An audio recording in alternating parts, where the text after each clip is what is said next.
Ladies and gentlemen, welcome back to the channel. Hope that you are having a wonderful one on this overcast, slightly rainy day that we are having over here, but hopefully it is all sun. I almost said almost sun and clouds, but I guess that you can have a little bit of anything. Hopefully you're having the weather that you want today. Today we are listening and returning to Karnataka. We're listening to this track off of their fourth studio album, The Gathering Light, which was released in 2010, and that will be Your World. Your world is our world, and our world is our world. Listen, this was suggested and sponsored by Tony. Tony, thank you so much for the support and for the suggestion. I've enjoyed listening to Karnataka here on the channel, so thank you for the introduction as well. Let's go ahead and dive into the track. We'll discuss it a little bit after. Your World. Here we go.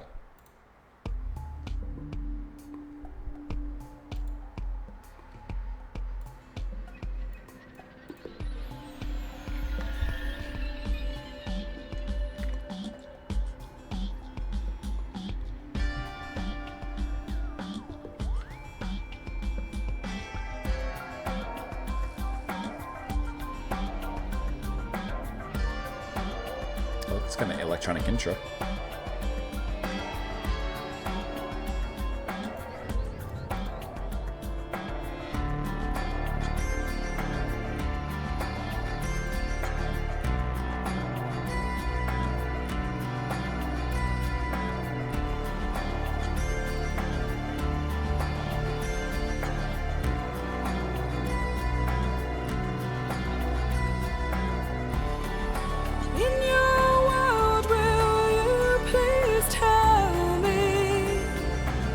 What you want from this in these ever-changing walls? Don't know what you miss. I like the bass line, but you already know that.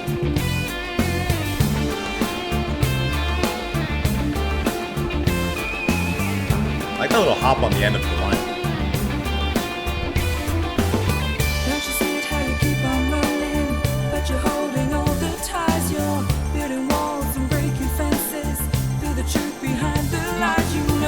You always want the passion, feel the fire from which it burns, but after flames come the ashes, and it seems you never learn. But this one has kind of a groove to it as well, huh?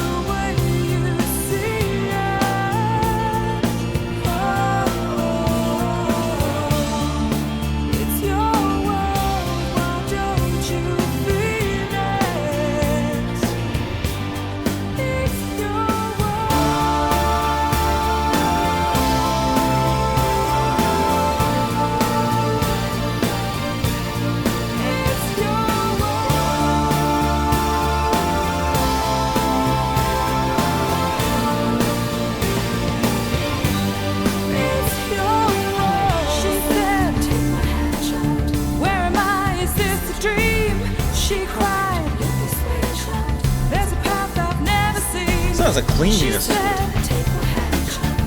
am I? Is this a dream? She smiled. There's a path I've yet to see.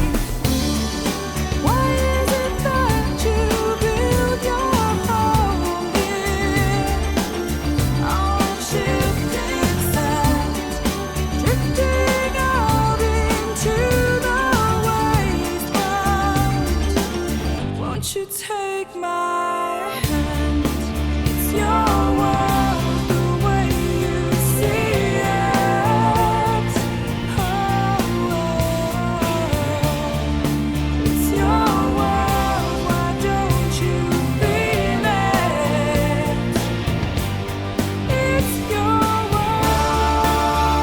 I like this little part where the keys and the symphonic elements come in too.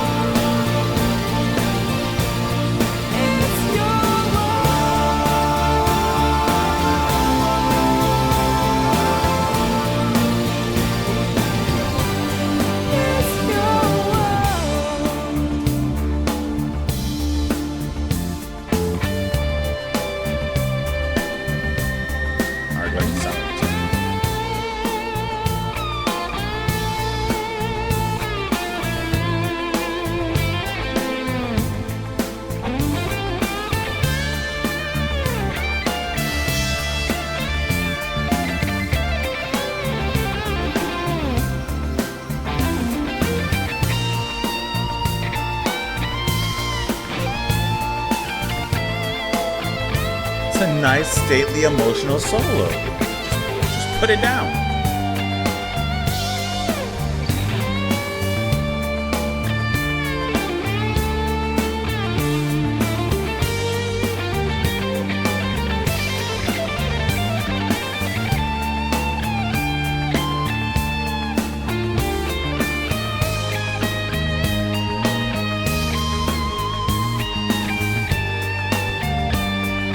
Good notes too. Like I like the scale.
Pick it up, pick it up.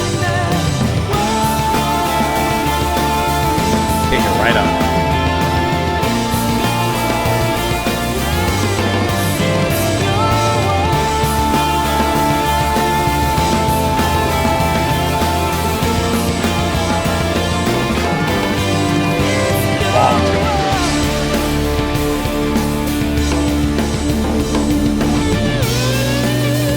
Love that guitar.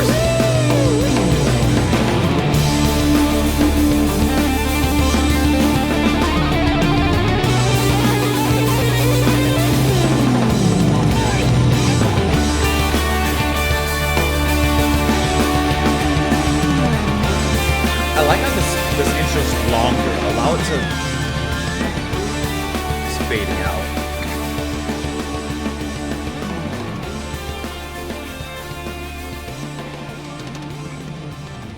Of course, while I'm saying that.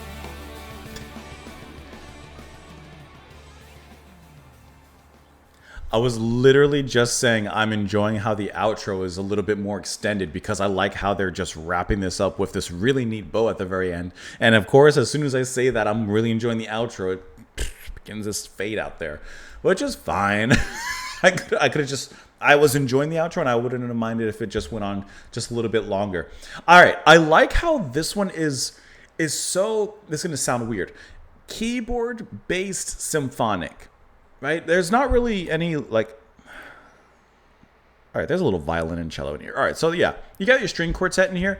But, like, I think the keyboards really play a bigger symphonic part in here. This is going to sound weird than even the strings. Because the sound that they bring in here is, like, very clean and not, like, overly processed, but, like, just very clean.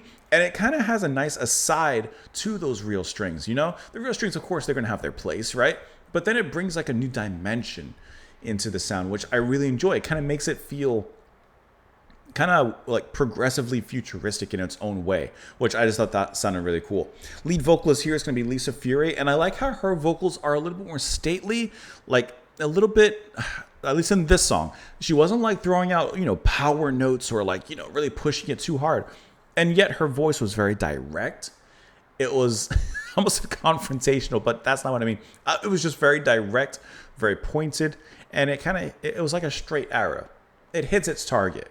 I liked how direct her voice sounded in here, and it worked well in the music. I really enjoyed that guitar solo. Enrico Pina on guitars, excellent. The solo, 10 out of 10. I could have used more of that. I loved the song, especially from the solo forward, was fantastic. I like how the track built up though. It took its time in working through its workings, building everything out, kind of getting all the players and musicians in their established roles and melodies and rhythms. But then to me, from that solo forward, it really like hit its stride, and I loved what it was doing there. I really enjoyed his solo because not only did it just sound very, very satisfying to me, but it was also like not how many notes you can play, it's what notes you're playing and perhaps even the spaces in between that. I like how it was sustained. I like how it just gelled very well in the music, especially. Then the drumming, I thought Ian Harris kicking it up on the back half of this track. In the first half, he's kind of just putting it down, pacing himself, right in the groove. But in the back half, he's like, all right, let's turn up the heat a little bit. The big long fills into that very nice extended outro, which, like I said, was a very well-earned and feel-good climax to the ending of this track that I could have used a little bit more. This track was 7 minutes long. And of course, I love when a track is already a little bit on the longer side, comparatively, but it makes me still want more. This could have been like a 9 to 10 minute track. Extend that solo a little bit, extend that outro a little bit. We could have had a great time. But yeah, like listen right from this right there. When they bring it down, that's just good workings right there. And can I tell you, maybe I'm being overly comparative, but the way the solo comes in and the way that it's being played, not exactly, I'm not making a one-to-one comparison.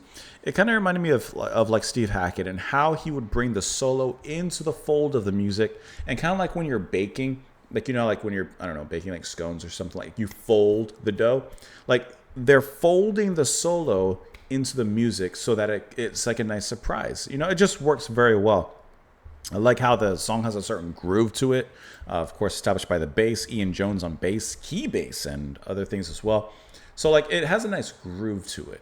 This is like not a Epica, Nightwish, Within Temptation, symphonic metal, symphonic rock kind of sound. This is like a little bit in the moderate range. And I like that. It's like instead of big concert hall, it's like, I don't know, some sort of smaller stage, and it fits very well, and they still provide a nice epic song and a nice epic conclusion to everything here. I could not find the lyrics, so I apologize for that, but I couldn't find any, and so I do not have that available. But regardless, the song was enjoyable to listen to. Let me know what you guys thought of it, of course, in the comments down below. Tony, thank you so much for the suggestion and the recommendation. I appreciate that, and appreciate the sponsorship as well. Have a wonderful rest of the day, everyone, and I will speak with you all tomorrow. Bye.